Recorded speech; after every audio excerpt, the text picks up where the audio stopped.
ပကံလေးနဲ့ပတ်သက်တာပကံလေးဝယ်ချင်တာဆိုလို့ရှိရင်ဒီဆိုင်သားသွားတော့လို့ညှို့လောက်အောင်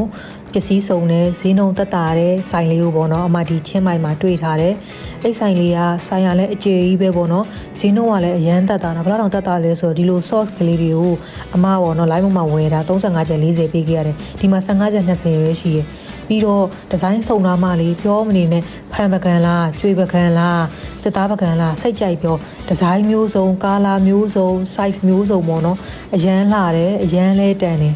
မဆိုရင်တော့ live မောကနေဝယ်နေကြပေါ့နော်အဲ့ကြတော့ကိုက size ကို9လက်မ10လက်မလို့ရေးထားပေမဲ့လည်းပဲတကယ်ရောက်လာတဲ့အခါကျလို့ရှိရင်ထဲလို့မလာတာမကြိုက်တာတွေပေါ့နော်ခဏဖြစ်တယ်အဲ့ကြရင်ပြန်ပြီးတော့လည်း return မလုပ်ချင်တာနဲ့ယူထားလိုက်ရရရှိတယ်ပေါ့နော်အဲ့တော့ဒီ size မှာဆိုလို့ရှိရင်ကိုကမျက်မြင်လဲတွေ့ရတယ်ရွေးလဲရွေးရတယ်ဆိုတော့ပေါ့နော်လုံးဝအမအကြိုက်တွေ့နေတာ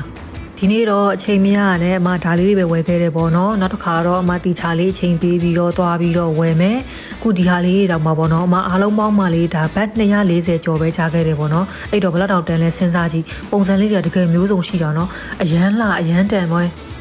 ဆိုင်လေးကတော့ဒီဆိုင်လေးပေါ့နော် Google မှာရိုက်ရှာလိုက်လို့ရှိရင်အမှတွေ့ပါလိမ့်မယ်အိပ်ပေးနာမှာလေအဲ့ကနေပြီးတော့ဆိုင်ငယ်နဲ့ပေါ့နော်နောက်ထပ်2မိနစ်လောက်ဆိုင်ကယ်စီးသွားလို့ရှိရင်အမှ3ဘတ်တန်ပေါ့နော်ဝါသားထိုးထိုးဆိုင်ရှိတယ်အမားတို့ကအမှန်တကယ်တော့ဆက်လာတာကအဲ့ကိုလာ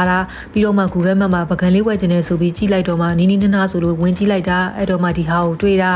အဲ့တော့ကိုကဒီဟာလေးကိုသွားဝယ်လို့မောဝါလို့ရှိရင်3ဘတ်တန်ဝါသားထိုးဆိုင်မှာစားလို့ရပါတယ်အဲ့ကဟင်းထုတ်လေးရောကြာတန်တုပ်ကလေးရောဘောနော်ဒုတ်ထိုးတွေကစားတော်ကောင်းတယ်